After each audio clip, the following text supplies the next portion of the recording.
오늘 오후 예배는 언약의 무게라는 제목으로 말씀 살펴보고자 합니다.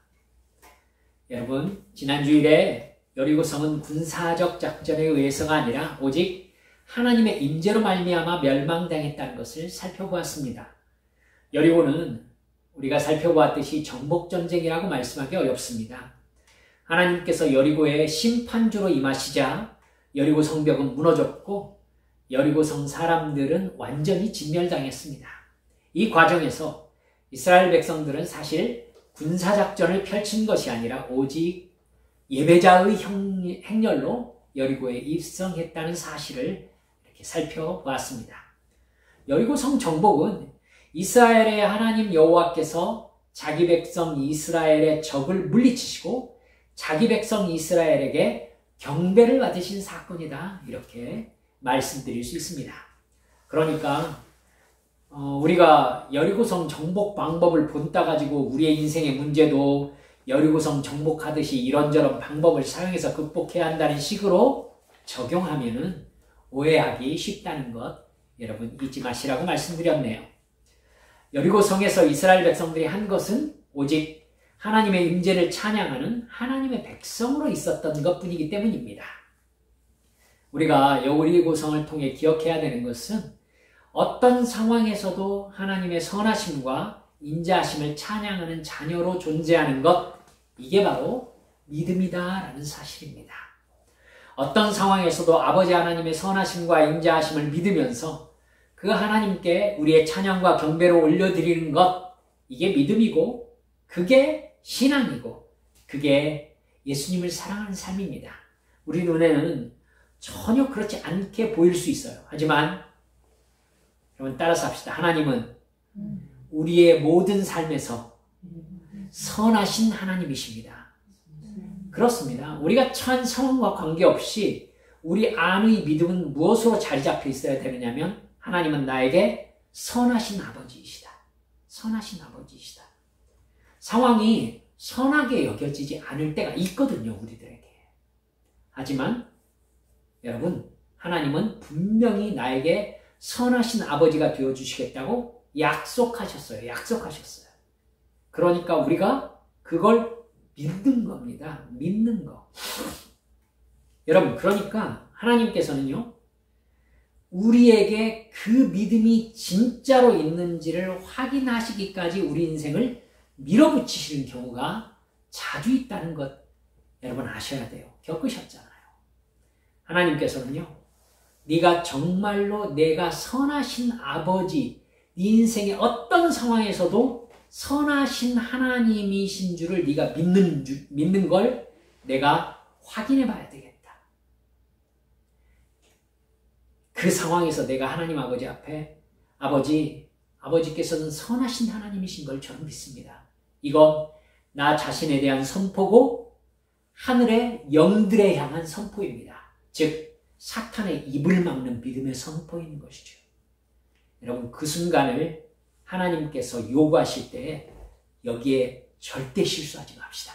네, 주님, 제 눈에 그렇게 보이지 않는다 하여도 하나님은 저에게 선하신 하나님이시라고 약속하셨던 걸 저는 믿습니다. 그리고 그 입술로 결코 원망하지 아니하니라. 할렐루야. 예, 이게 신앙이고 이게 예수님을 사랑하는 삶인 거예요. 여러분, 우리가 이 여리고성 정복 사건에서요, 한 가지 이렇게 딱 짚고 넘어가야 될 부분이 헤렘 전쟁의 개념입니다. 여리고성은 정복되는 순간에 헤렘, 즉 전멸, 진멸이라고도 하지요. 진멸 전쟁이 선포됩니다. 모든 생명체를 죽여라. 그 안에 모든 물건을 여호와 하나님께 바쳐라. 여호수아 6장 16절에서 18절을 보면요, 여호수아는 여리고성이 무너지기 바로 직전에 여리고성의 진멸을 선포합니다. 외치라. 여호와께서 너희에게 이 성을 주셨느니라. 이 성과 그 가운데 모든 물건을 여호와께 바치라.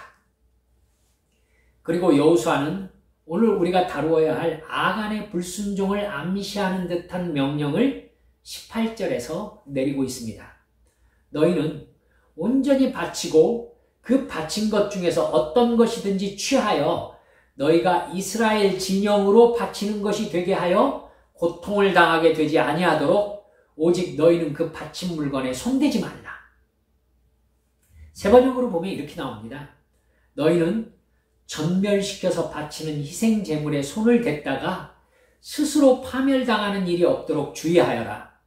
너희가 전멸시켜서 바치는 그 제물을 가지면 이스라엘 진은 너희 때문에 전멸하리라. 개념이 이해가 가시나요? 여리고성은요, 하나님께 완전히 전멸되어서 바쳐지는 제물이었습니다. 하나님께 온전히 바쳐진 제물을 생각할 때 번제를 생각하시면 됩니다. 번제. 죄를 지은 사람은요, 죽는다는 것이 성경의 원칙입니다. 다시. 이걸 너무나 가볍게 생각하기 때문에 제가 다시 말씀드리는 거예요. 죄의 값은 죽음입니다, 여러분. 죽음. 죄를 지은 사람은 죽는다는 게 성경의 가장 큰 원칙입니다. 죄의 값은 사망이요. 그러나 여러분, 죄를 짓지 않는 사람은 없습니다. 그럼 사람은 모두 죽어야 합니까? 그렇습니다. 그래서 모든 사람이 죽게 되었던 겁니다. 죽어요. 여러분, 그래서 하나님께서 죄를 대신하는 대속의 개념으로 인간에게 살 길을 마련해 주셨던 것이 제사입니다. 죄를 대신해서 대속하는 제물을 죽게 함으로 내 죄가 사함을 받는 거죠. 제사예요. 여러분, 그 제사의 최종적 성취가 누구입니까? 예수님입니다. 예수님께서 나의 죄를 대신해서 십자가에서 죽으신 것. 그 중에 번제는요, 제물인 양을 죽이고 완전히 태워서 죄를 대속하는 제사입니다. 대신 속한다는 게 대속이라는 의미예요. 따라서 제물은 죄의 값인 죽음이라는 하나님의 법을 따라서 죽는 겁니다. 그러니까 제물이 죽는 것은 심판을 받은 거예요. 죄의 심판을 받아서 죽은 거예요. 그 제물이 죄를 지었다는 게 아니라 제물을 바치는 사람의 죄가 제물에 전가되어서 이 제물이 대신 죽는 겁니다. 그러니까 내가 받을 심판을 제물이 대신 받은 거예요. 그러니까 여러분, 제물은 죄에 대한 하나님의 진노를 상징하는 거죠. 죽음. 여리고성과 그 안에 있는 모든 것이 하나님께 바쳐진 심판의 제물이었던 겁니다. 다른 것이 있다면 여리고는 양처럼 누군가의 죄를 대신해서 바쳐진 게 아니라 가나안, 즉 여리고성 사람들의 죄로 말미암아서 하나님의 심판을 받을 심판 대상이었다는 겁니다. 하나님께서 심판을 시행하실 만큼 가나안, 여리고를 포함한 가나안이 죄악으로 가득 찼기 때문에 하나님께서 그 안에 생명체와 소유물을 모두 바쳐진 제물처럼 죽여 없애라. 그리함으로 가나안의 거룩과 정결을 회복해라. 이것이 하나님께서 이스라엘 백성들에게 주셨던 사명이었던 겁니다. 그러니까 가나안 땅은 모두 헤렘 전쟁이 선포된 땅이었습니다. 이 사실은요, 이미 창세기 15장에서부터 하나님께서 선포하신 사건이었습니다. 그 첫 대상이 여리고성이었던 것이죠. 여리고는 그들의 죄악으로 모두 다 죽임을 당해야 했던 것입니다. 우리가 기억해야 될 것은 예수님께서 다시 재림하실 때 이 세상에 행해질 심판 역시 헤렘의 심판이라는 사실입니다. 아시겠죠? 하나님께서 지으시면서 보시기에 좋았다고 하셨던 거룩과 정결한 상태로 하나님께서 이 땅을 되돌리시는 때가 있다라고 요한계시록에 말씀하고 계세요. 그러기 위해서 이 세상의 죄인들을 완전히 제거하시고 1000년 동안 다스릴 것이다. 이렇게 요한계시록에 나와 있지요. 이 1000년 왕국이라는 것이 1000년이라는 말이 영원한 천국의 상징적인 개념이다 라고 말하면서 무천년설을 주장하시는 분들이 대부분 많이 생겼습니다. 하지만 그것이 어찌 되었든 간에 하나님께서 마지막 날 이 세상을 심판하시는 것은 진멸의 개념이라는 것은 동일합니다. 여러분 잊지 않으셔야 합니다. 죄와 하나님은 공존할 수 없어요. 사탄이 그때 무적행 불구덩이로 떨어지게 될 것입니다. 그래서 이 세상에는 죄가 없는 하나님의 왕국이 이루어져야 되기 때문에 이 세상에서 회개하지 않은 죄인들은 모두 다 제거되는 것입니다. 이 개념이 헤렘 전쟁이에요. 헤렘 전쟁은 죄에 대한 하나님의 진노 그리고 지옥의 심판을 상징합니다. 죄를 심판하심으로 거룩과 정결을 회복하시는 하나님의 역사가 바로 헤렘 전쟁인 거예요. 그래서 하나님의 땅인 가나안의 첫 성 여리고성이 하나님께서 죄인을 심판하시는 진멸전쟁의 첫 번째 케이스였던 겁니다. 따라서 심판하시는 하나님께 바쳐진 여리고 안의 물건은 온전히 하나님의 것이었습니다. 그 재물을 소유한다는 것은 18절 말씀을 보니까 이스라엘 진영이 하나님께 바쳐지는 재물이 되게 하는 죄였어요. 여러분, 심판의 재물을 소유하면 그 소유한 자도 역시 심판의 대상이 된다는 말인 것이죠. 그래서 6장 21절 24절을 보면요. 성중에 있는 것을 다 멸하되 남녀노소와 소와 양과 나귀를 칼날로 멸하니라. 무리가 그 성과 그 가운데 있는 모든 것을 불러 사르고 은금과 동철 기구는 여호와의 집 곳간에 두었더라. 명령대로 행한 것이죠. 이스라엘은 여리고의 생명을 완전히 멸했습니다. 이 진멸전쟁에 대해서 말들이 있습니다. 어떤 사람들은 사랑과 자비의 하나님이 어떻게 아무것도 모르는 어린 아이들까지 모두 죽이라는 명령을 내리고 하나님의 백성들이란 이스라엘 사람들이 어떻게 그 전쟁을 수행할 수가 있느냐 하면서 여호와 하나님을 잔인한 이스라엘의 신으로 몰아세우는 발언을 합니다. 주로 자유주의 신학자들이 그렇게 얘기를 하더라고요. 여러분, 헤렘 전쟁의 의미를 전혀 모르는 말입니다. 하나님이 불교의 불상과 같이 인자하고 자비로운 표정을 한 석상이라고 생각하면 안 됩니다. 한없이 용서하고 한없이 이해한다는 것은 선과 악의 기준이 없다는 얘기예요. 즉, 여러분, 선도 없고 악도 없고 신도 아니고 아무것도 아닌 것이죠. 여러분, 불교 이야기 들어보셨습니까? 여러분, 악의 이면의 선이라는 거예요. 선과 악은요, 같은 것의 이쪽이라는 것이죠.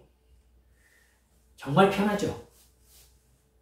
여러분, 누군가의 눈에는 악인데 누군가에는 그것이 선이라는 것이죠. 그럼 여러분, 살인자가 자기의 선한 이유로 살인을 했다는 것을 증명하면 그것이 죄가 아닐 수 있습니까? 여러분, 그 개념이 굉장히 많이 침투해 있었던 개념이 뭐냐면은 정당방위예요. 여러분, 정당방위는 예전에는 없었습니다. 예전에는 없었어요. 여러분, 이렇게 경우에 따라서 이게 선인가 악인가가 절대적 기준이 아니다라고 자꾸 얘기하려고 하는 것이요. 여러분, 분명히 그 어떤 부분이 있긴 있습니다. 도피성이라고 해가지고 실수를 해가지고 사람이 죽는 상황이 벌어졌을 때 성경에서도 도피성으로 피해서 살 수 있는 길을 열어주었잖아요. 그래도요, 그 사람이 도피성 바깥으로 나가면 그 피해 보복자가 그 사람을 합법적으로 보복하여 죽일 수 있었습니다. 그러니까 그 사람은 도피성 안에서 제사장이 죽을 때까지 거기에 살아야 했었습니다. 분명히 실수로 죽였다고 해도 실수가 증명되어도 그게 자유는 아니라는 거죠. 분명히 죄는 죄로서 심판을 받아야 된다는 것, 성경은 분명하게 원칙을 지키고 있습니다. 여러분, 죄가 없는 종교는 그렇기 때문에 인간이 만든 종교인 겁니다. 선과 악의 개념이 확실하게 정해져 있지 않은 종교는 목적이 돈과 성공과 건강뿐인 우상 종교예요. 하나님은 그런 죽은 신이 아닙니다. 이 세상의 악을 제거하시는 하나님의 기준으로 이 세상을 운영하시는 살아계시는 창조주이십니다. 아멘. 할렐루야. 그렇기 때문에 하나님께서는 인간에게 이것이 선이고 이것이 악이다라고 말씀하실 권리를 가지고 계시는 것입니다. 너희들은 피조물이기 때문에 따라야 된다. 창조주시니까 하실 수 있는 말씀이신 겁니다. 그렇기 때문에 하나님의 생각하시는 악은 심판의 대상입니다. 어제나 오늘이나 영원토록 동일하게. 그렇기 때문에 하나님은 선과 악을 적용하실 때 이스라엘이라고 봐주지 않으십니다, 여러분. 이스라엘 나라의 편을 드는 개념이 선과 악의 개념이 아니에요. 하나님은 이스라엘이 하나님을 버리고 우상 숭배의 죄악에 빠져들자 이스라엘까지도 헤렘 전쟁의 방식으로 처리하셨어요, 여러분. 아시리아가 북이스라엘에 침입했을 때 어린아이는 남겨둔 줄 아십니까? 사정없이 여러분 제국 역사를 조사해 보면요, 아시리아 제국은 굉장히 잔인한 정복 전쟁을 했던 것으로 유명합니다. 아시리아가 가장 융성했을 때 북이스라엘 침입했어요. 사마리아에서 아기된 여인과 어린아이를 아끼지 아니하였다라고 나와 있습니다. 하나님이 이스라엘의 죄를 헤렘 전쟁으로 처리하신 거예요. 바벨론이 예루살렘에 침입했을 때에도 하나님께서는 이스라엘 유다의 죄를 헤렘 전쟁으로 처리하셨습니다. 그래서 이스라엘을 예루살렘을 공터가 되게 하셨다. 여러분 70년 동안 그 땅이 안식을 누렸다라고 얘기할 정도로 엄청난 학살이 일어났었습니다. 그게 말은 학살이죠. 하나님의 헤렘의 실현이었던 것입니다. 여러분 그 얘기가요, 신명기 13장 13절에서 17절까지 하나님께서 분명히 이게 율법이거든요. 분명히 말씀하셨어요. 이스라엘 백성들에게 이렇게 원칙을 선포하시거든요. 보세요. 너희 가운데서 어떤 불량배가 일어나서 그 성읍 주민을 유혹하여 이르기를 너희가 알지 못하던 다른 신들을 우리가 가서 섬기자 한다 하거든 너희는 자세히 묻고 살펴보아서 이런 가증한 일이 너희 가운데 있다는 것이 확실한 사실로 드러나면 너는 마땅히 그 성읍 주민을 칼날로 죽이고 그 성읍과 그 가운데 거주하는 모든 것과 그 가축을 칼날로 진멸하고 또 그 속에서 빼앗아 차지한 물건을 다 거리에 모아놓고 그 성읍과 그 탈취물 전부를 불살라 내 하나님 여호와께 드릴지니 그 성읍은 영구히 폐허가 되어 다시는 건축되지 아니할 것이라. 너는 이 진멸할 물건을 조금도 내 손에 대지 말라. 그리하면 여호와께서 그의 진노를 그치시고 너를 긍휼히 여기시고 자비를 더하사 네 조상들에게 맹세하신 같이 너를 번성하게 하실 것이라. 여러분 이스라엘 백성들에게 하신 말씀이에요. 그러니까 이스라엘 백성 안에서도 우상 숭배와 하나님을 대적하는 죄가 일어나면 그 성읍은 진멸의 죄로 다스려졌던 것입니다. 하나님의 목적은 이스라엘의 편을 드시는 것이 아니라 악을 진멸하는 거예요. 악의 본질은 하나님을 떠나는 것이죠. 모든 악의 본질에는 하나님을 떠난 죄악이 바탕으로 깔려 있습니다. 인간이 하나님을 떠나면 반드시 이기적인 마음으로 모든 죄악을 저지르게 되어 있습니다. 그 이기적인 마음으로 자기를 위한 신을 만들어내죠. 신까지도 자기 이익의 도구로 소유하려는 것이 인간의 본성이기 때문입니다. 여러분, 아담과 하와가 자기의 유익을 위해서 하나님을 제거한 게 선악과를 따먹은 거잖아요. 그렇기 때문에요, 인간은 여러 번 말씀드렸잖아요. 신의 뜻대로 신의 말을 들으려고 하지 않아요. 자기 이익을 위해서 신과 타협하는 것이 신의 말에 순종하는 겁니다. 자기 이익이 없으면 신도 여러분 아무 상관이 없는 게 인간의 마음이에요. 그래서 하나님을 떠난 인간은 결국 영원한 지옥으로 완전한 멸망을 받게 되어 있습니다. 모든 우상신에는요, 이익과 관계없는 선악 개념이 없습니다. 사람의 마음이 그래요. 나의 이익이 선이고 나의 손해가 악입니다. 모든 사람이 그렇게 생각해요. 저와 여러분도 그래요. 그 생각은 성령께 사로잡혀야만 하나님의 뜻대로 제어됩니다. 그렇지 않으면 인간은 자기의 이익을 선이라고 생각하고 자기의 손해를 악이라고 생각하게 되어 있어요. 선악의 판단 기준이 무엇입니까? 자기입니다. 자기의 이익이에요. 이게 타락한 인간의 본성입니다. 그 인간이 만든 모든 종교에는 자기의 이익을 선으로 여기는 마음이 투영되어 있어요. 그러니까 신에게 가가지고 간구하는 것이 무엇입니까? 내가 똑바로 살게 해주십시오? 아니에요. 내가 바라는 것이 이루어지게 해주십시오. 이겁니다. 그래서 이 모든 세상에는 종교가 가득한데도 여러분 세계 살펴보세요. 전쟁 또한 가득합니다. 여러분 신이 올바름을 얘기하고 선과 악을 제대로 얘기하고 그 신을 믿는 사람이 여러분 무신론자는 사실 엄밀히 말하면 거의 없습니다. 그렇죠? 근데 이 세상에는 전쟁이 가득합니다. 그 신들을 모두 인간이 만들었다는 증거예요. 신도 인간의 이익 영역 안에서 만들어지고 없어지는 거란 뜻이죠.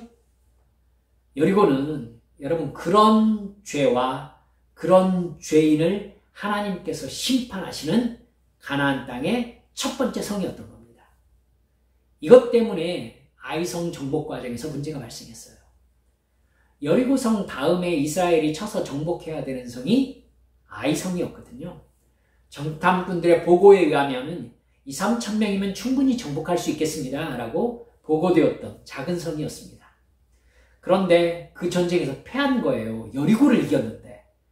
물론 전쟁한 건 아니지만 말입니다.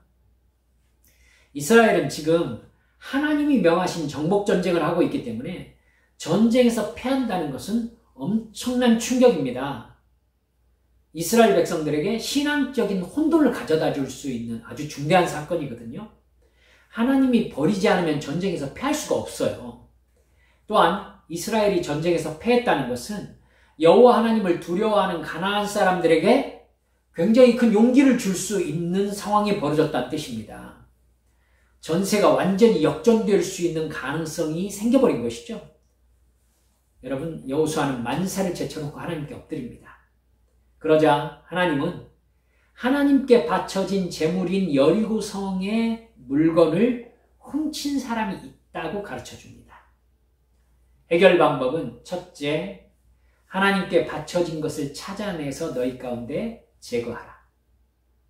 둘째, 하나님께 바친 물건을 취한 사람이 여호와 하나님과의 언약을 어기는 망령된 죄를 저질렀으므로 그를 죽이고 그의 소유를 모두 불사르라. 결국 여호수아는 그 다음날 아침에 지파별로 제비를 뽑습니다. 유다 지파가 뽑힙니다. 가문별로는 세라의 가문이 뽑힙니다. 그리고 마지막 제비에서 삽디의 가족 중에 갈미의 아들 아간이 정확하게 뽑힙니다. 제비는 사람이 뽑아도 하나님께서 주관하시는 거죠. 아간이 여리고성 정복 과정에서 값비싼 외투와 금과 은을 훔쳤다라고 자백합니다. 여호수아와 이스라엘 백성들은 아간이 훔친 물건들과 아간의 모든 재산과 가족들까지 아골 골짜기에 가서 돌로 쳐 죽이고 돌무더기를 그 자리에 쌓아서 아간은 완전히 아간이 소유했던 모든 것이 그 가족과 함께 진멸당합니다. 여러분, 아간이 하나님께 완전히 바쳐져서 진멸당한 여리고성과 똑같은 취급을 당한 것입니다. 하나님이 그렇게 하시겠다고 말씀하신 거니까요. 아간의 범죄는 그러니까 단순한 도둑질이 아니에요. 하나님과 하나님의 백성 간에 약속한 언약의 파기였던 겁니다. 하나님의 적이 되어버린 것이죠. 하나님이 적이 이스라엘 가운데 있는 것은 이스라엘이 하나님의 명령을 수행하기 위해서 나간 거룩한 전쟁을 수행할 수 있는 자격을 상실했다는 뜻이에요. 하나님은 부정해진 이스라엘에게 승리를 주시지 않았습니다. 결국 아간은 하나님의 물건을 훔침으로써 하나님을 대적한 자가 되고 말았던 것입니다. 가나안 땅을 이스라엘 백성들에게 선물로 주신 하나님은 이스라엘 백성들이 언약에 충실할 걸 요구하십니다. 그 언약이 파기되면 이스라엘은 처벌을 받게 되는 것입니다. 그 땅은 이스라엘 백성들의 충성과 순종의 언약으로 그 언약을 기반으로 주어진 것이 가나안 땅이기 때문이에요. 이것이 하나님께서 그의 백성들과 맺으시는 언약의 성격입니다. 그 일 후에 하나님은 아이성 공격을 허락하시면서 8장 2절에서 아이성의 물건은 이스라엘이 취해도 좋다고 말씀하고 계십니다. 이스라엘은 이제 2-3천 명이 올라간 게 아니라 10만 명이나 아이성으로 올라갑니다. 그래서 군사를 둘로 나눠서 매복작전을 펼치죠. 아이성으로 쫙 이렇게 접근하면 아이성 사람들이 성문을 열고 나와서 싸우기 시작할 때에 왔던 군사들이 퇴각합니다. 그럼 몰고 나가겠죠? 그때 여기에 매복했던 사람들이 아이성 안으로 들어가는 겁니다. 그리고 아이성을 불질러 버리는 것이죠. 여러분, 나왔던 아이성 사람들이 자기 성을 돌아봤을 때 성에 연기가 쫙 올라가는 게 보입니다. 그리고 이스라엘 백성들이 다시 성문으로 나와서 10만 명이 정말 2-3천 명이면 충분하다고 하는 이 아이성 사람들을 둘러쌌던 것이죠. 그래서 아이성을 진멸시킵니다. 아이성은 정복되었고 아이성 역시 진멸되어 불살라졌습니다. 그래서 영원한 무더기를 만들었고 아이성 왕의 시체 위에 돌로 큰 무더기를 쌓았다 성경이 기록합니다. 역시 아이성도 가나안 땅의 죄악을 심판하시는 하나님의 헤렘 전쟁의 진멸 대상이었던 겁니다. 여러분, 하나님께 바쳐진다는 것 안에는요, 반드시 죄가 숨어 있습니다. 이 부분에 있어서는요, 제가 다음에 하나님께 바쳐진다는 것의 의미를 11조나 여타의 제물들을 중심으로 해서 여러분께 자세하게 한번 설명드리겠습니다. 여러분, 하나님의 말씀에 순종하는 사람이 하나님의 백성이라는 것, 아이성 전투 과정에서 우리에게 확실히 알려줍니다. 하나님을 믿는다, 이게 아니라 하나님의 말씀에 순종하는 사람이 하나님의 백성이다. 예수님 이후 시대를 살아가는 우리에게도 말씀에 순종하는 사람이 하나님의 자녀라는 걸 여러분 잊지 않으셔야 합니다. 우리는 하나님의 자녀라는 신분과 권리와 복에 집착하는 신앙생활을 지나치게 오래 해왔어요. 하나님의 자녀가 되었다라고 하면 하나님이 나에게 복을 주시고 내 뜻대로 해주시고 나의 소원을 들어주시고, 여러분 이 부분에 치중하면은요, 기독교는 다른 종교와 다름이 없어요. 다름이 없어요. 다른 종교도요, 다른 인간이 자기들이 금박 붙여가지고는 상을 만들어가지고요, 그 상한테 뭐라고 하는 줄 압니까? 당신에게 절할 테니 나에게 복을 주시오. 이래요. 근데 왜? 우리는 그 종교 본능을 그대로 기독교로 가져와가지고 하나님 아버지 앞에 예배하면서 이제 나에게 복을 주세요 라는 식으로 종교를 세상 종교화 하냐는 겁니다. 여러분, 기독교는 다릅니다. 진정한 기독교는요, 하나님의 말씀에 순종함으로 믿음이 증명되는 것이 진짜 기독교입니다. 우리가 예수 믿는 하나님의 자녀가 된 것이 하나님께 엄청나게 받아낼 것이 많아진 변화가 아니에요. 틀렸어요. 성경 전체에서 하나님이 가장 강하게 말씀하시는 것이 명목상의 신분이 아니라 순종함으로 하나님의 백성을 드러내라는 것입니다. 바울 사도도 할례는 마음에 행하라고 했죠. 그리고 내가 아간처럼 하나님께 불순종할 때 나는 하나님의 심판 대상에 속하게 되고 내가 속한 가정과 공동체도 어려움에 속하게 된다는 이 성경의 큰 원칙을 여러분 우리도 마음에 새겨야 합니다. 그래서 제가 가정 신방을 하러 갈 때 무릎 꿇고 앉아가지고 하나님께 간절히 여쭙는 것이 뭐였었느냐면, 주여, 이 가정의 제사장이 하나님께 올바로 서 있습니까? 라는 부분이었습니다. 여러분, 구약적 개념, 신약적 개념 그 문제가 아니에요. 주님께서도 주 예수를 믿으라. 그리하면 너와 내 집이, 주 예수를 믿으라. 그리하면 너와 내 집이 구원을 얻으리라. 여러분, 하나님께서는요, 어느 가정을 보시면서 축복하실 때 그 가정의 제사장이 올바로 서 있는지를 반드시 보십니다. 여러분, 제가 신방에서 기도하면서 깜짝깜짝 놀라면서 느꼈던 것이 있었습니다.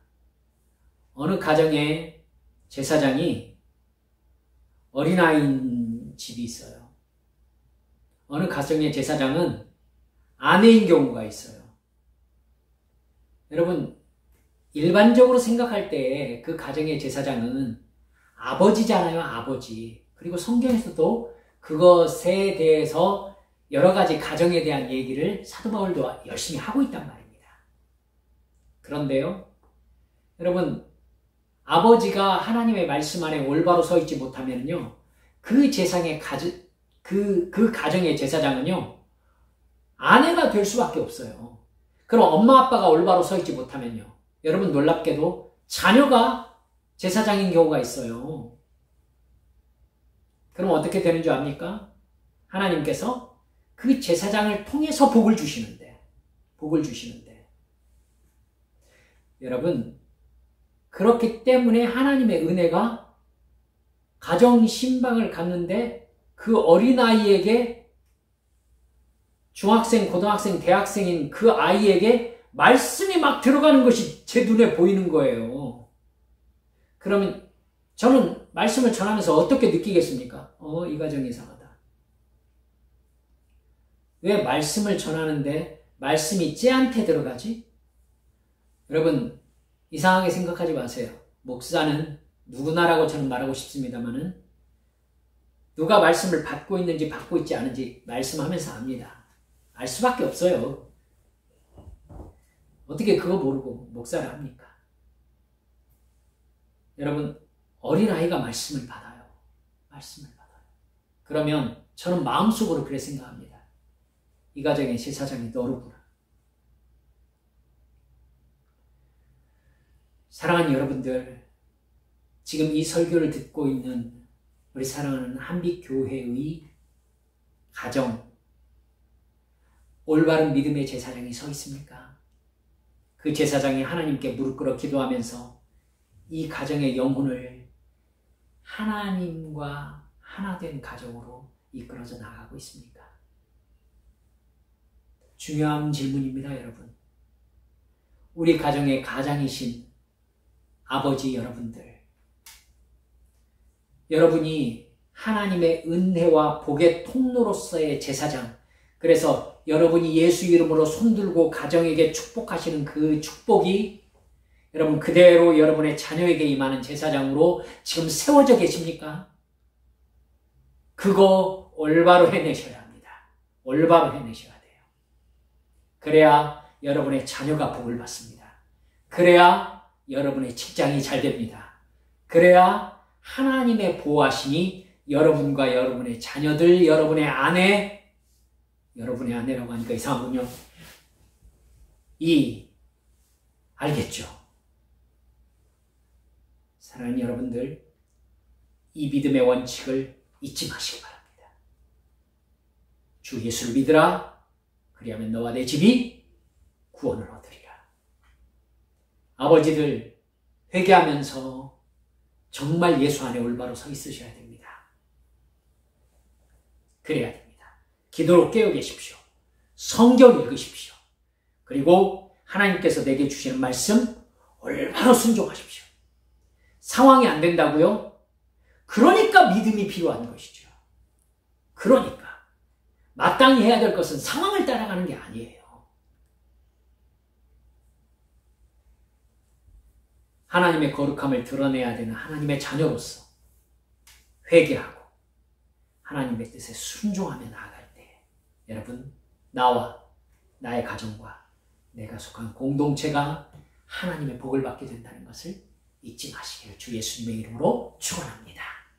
함께 기도하십시다. 여러분, 영적으로 우리 가정의 제사장, 또 우리 사업체, 우리 직장의 제사장이 누구인가? 그래서 그 사람이 있음으로 말미암아 그 가정과 그 직장과 그 관계가 복을 받게 되는, 여러분, 이 원칙은 신구약이 따로 없습니다.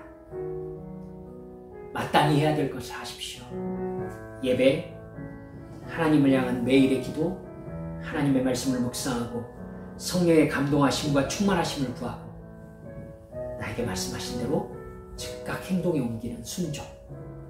이리함으로 우리는 구원 안에 사는 것입니다. 네, 이런 영적인 삶으로 하나님께 온전히 영광 돌려드릴 수 있는 그런 나의 삶이 되게 해주시라고 이 시간 주님 앞에 함께 통성으로 기도하시겠습니다. 기도합시다. 하나님 아버지, 감사합니다.